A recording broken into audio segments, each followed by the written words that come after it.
Are we committed to building a new way? You know, a couple of weeks ago, I've told you several times I had this union ceremony coming up for two women with interesting and traditional Christian backgrounds whose families were willing to come together and share in their joy at being united. And I got one question that puzzled me at the reception afterwards. Somebody came up to me and said, "Is there anything that you Unitarians don't tolerate?"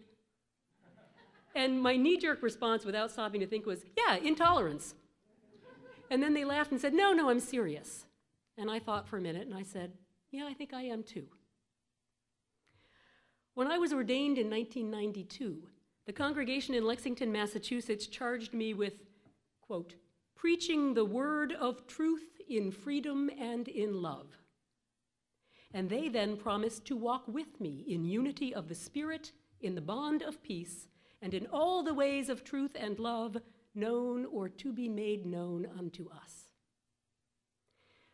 Then a year and a half later, I was installed as the minister at Bucksmont Fellowship in Warrington, and I made the following promise.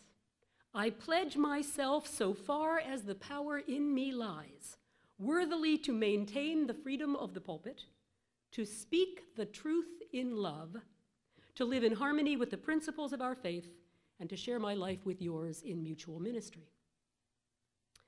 Now, I'm the one who's often haranguing Unitarian Universalists about the importance of recognizing the rich heritage that we owe to our Christian roots. So it was a little humbling for me. I went doing a Google search trying to find sort of typical UU ordination vows, because I couldn't find the hard copy of my program from the service. 92 was a long time ago. So I did a Google search for the phrase, "speak the truth in love." Those of you who come from more traditional backgrounds than Unitarianism probably know that what I pulled up were not UU sites. They were references to the passage in Paul's letter to the Ephesians, where that quotation comes from. Not only does that phrase come from Paul's letter to the Ephesians, but all those lovely things the congregation promised about the unity of the Spirit in the bonds of peace. Paul's letter to the Ephesians. Same passage of the scripture. So I found myself suddenly and unexpectedly, instead of reading UU ordination ceremonies, doing a little bit of biblical exegesis. Paul was writing to the church at Ephesus, asking them to, quote, "lead a life worthy of the calling to which you have been called, with all humility and gentleness, with patience, bearing with one another in love, making every effort to maintain the unity of the Spirit in the bond of peace." In the same passage, he goes on to point out that we all have different gifts, different strengths, different abilities, but that all those gifts can be used for the good. And then he closes the passage by saying we must speak the truth in love as we grow into spiritual maturity. Of course, the language he used makes it clear that for Paul, growing into spiritual maturity meant growing into the likeness of Christ. We are free to understand spiritual maturity in a much more universal way, because our understanding of theology and Paul's theology probably differ significantly. But the underlying message of this passage is still relevant enough that we still quote it in ordinations and installations all over the country. Because indeed, we all have different gifts, but we can all work together for the good. We can all benefit from setting aside arrogance and egos and allowing love and humility to be the motivating forces in our lives. I tried to search around and find some commentaries about this passage, thinking, gee, if I'm going to talk about Scripture, I might as well do some research and be thorough about it, like all my Christian colleagues. Interestingly, though, when I looked for commentary, everybody wanted to talk about the first part of the passage, all that stuff about the unity of the Spirit and the bonds of peace and the different diversities of gifts. No one said much about speaking the truth in love. It was almost as though that was just a little parenthetical, oh, and by the way, speaking the truth in love, you should keep growing. The few people I found who focused in on the idea of speaking the truth in love seemed to interpret that phrase as implying that we must go out and preach our very specific form of the gospel to convert everybody else. I think that kind of misses the point even of what Paul was trying to say, and it certainly has nothing to do with the point that I'm trying to make. So without benefit of scholarly lore, I'll just tell you what I think it means. what I thought it meant 18 years ago when I made that promise at my ordination. When I promised to speak the truth in love, I was promising to say what my heart deeply believed needed to be said, whether or not people wanted to hear it. I was promising to say it in love, not in judgment. In fact, promising to be motivated by love in my speaking, but to say it nonetheless. Now, speaking the truth in love is not a task reserved for ordained ministers. If you think back to the origin of the phrase, Paul wasn't telling his people that he was supposed to speak the truth in love. He was saying, you guys have to speak the truth in love.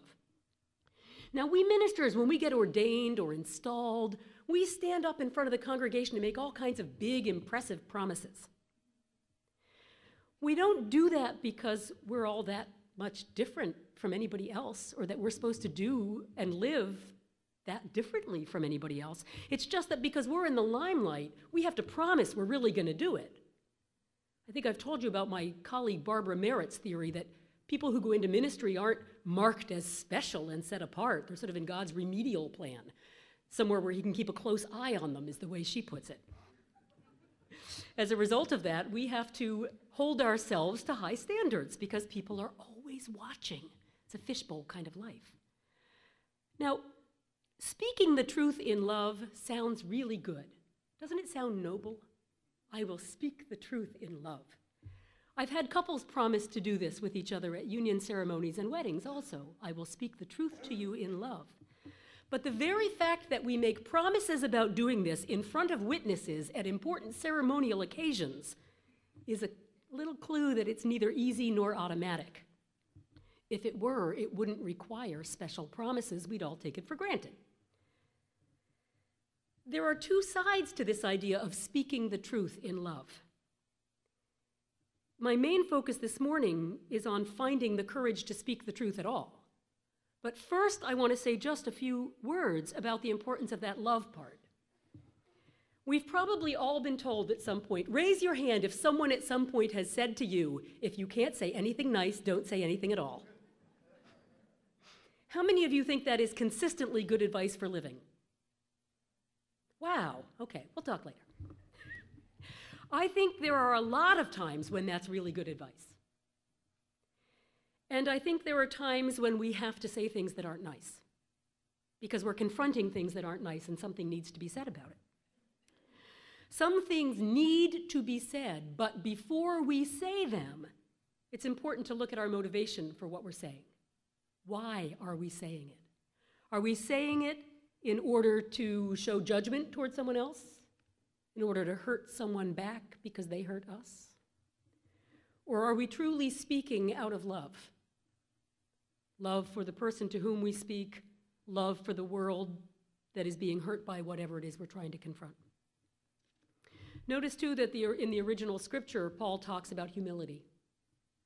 I know that message of humility often gets lost from people who are deeply committed to any specific religious path who think they are speaking the truth. But if we expect people to listen to what we say when we speak what we think is the truth, we have to speak it with a certain humility and willingness to listen as well. Speaking the truth in love is not about needing to prove we're right. It's about allowing love to guide what we feel we must say. And not all truth needs to be spoken. That's where the if you can't say anything nice, don't say anything at all comes in. Not all truth needs to be spoken. But my concern this morning is less with the times when we want to speak up, but for the wrong reasons. This morning, I'm more concerned about those many times when we fail to speak up at exactly the moment when our voice needs to be heard. What kinds of things do we stay silent about? I'm sure we could all give countless examples from our own day-to-day lives of times when we have not spoken the truth in love, when we've had a little nudge in that direction and we've chosen to keep our mouth shut. Maybe it was a coworker telling racist jokes in the lunchroom. Maybe you didn't laugh, but you didn't say anything either. Maybe it was your brother-in-law at the Thanksgiving table, stating with great authority that gay men shouldn't be teachers because they're all predators who aren't safe.